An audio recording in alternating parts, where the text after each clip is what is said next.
NTV, Nairobi.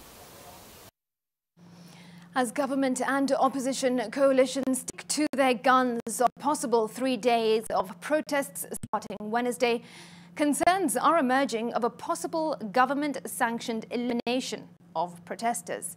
In last Wednesday's protests, a contingent of special police units arrived in Mlolongo to quell the protests. And when they were done, several people lay dead.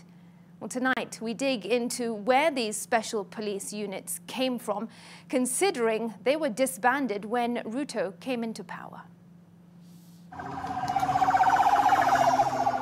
On Wednesday at around 4 p.m., a contingent of specialized police unit landed in Mlolongo in several sports utility vehicles, SUVs, with Land Cruisers in tow, and immediately began cracking down on protesters who had paralyzed transport along the expressway. The heavily armed snipers were caught on camera taking positions as they closed in on the protesters. A few days later, opposition politicians visited those who suffered the wrath of both anti-riot police and the special unit.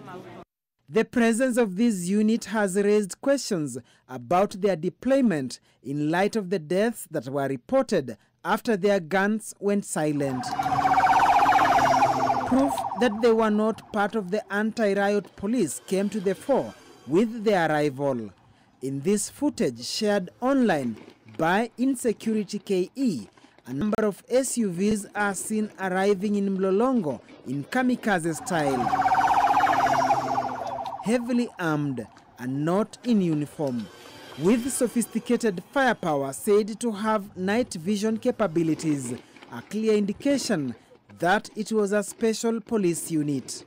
With regard to fire and tactical maneuvers, normal anti-riot police will always move in their sections, platoons, or company with a commander, and their mode of transport is either a lorry in case of a platoon or Land Cruisers if they are in sections, with each section comprising of 9 officers.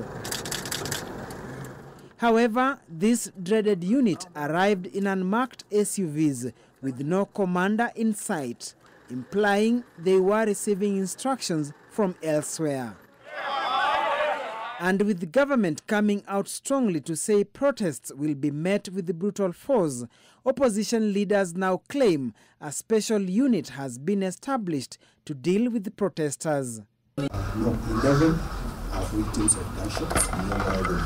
Yes, 11 out of 13. The rest of the 2 is in the skirmishes.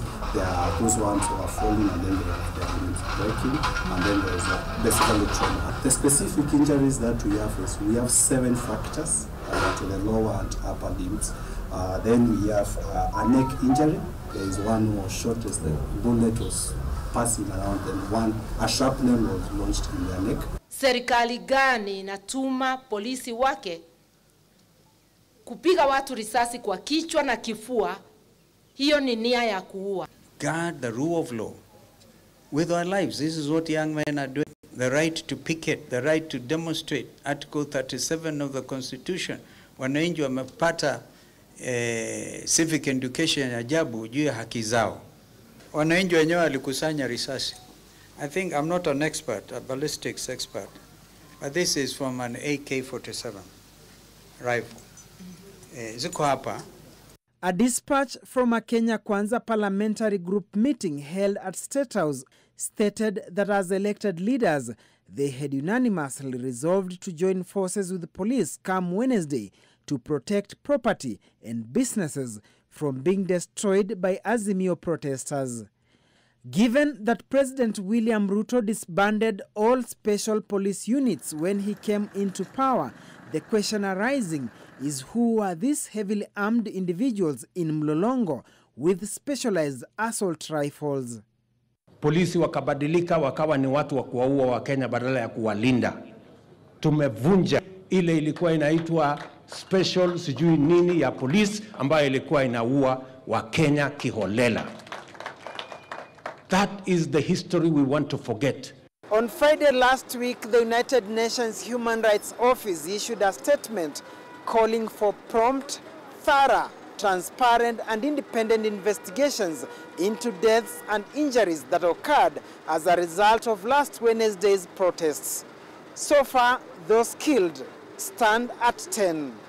Duncan Haemba, NTV, Nairobi. Human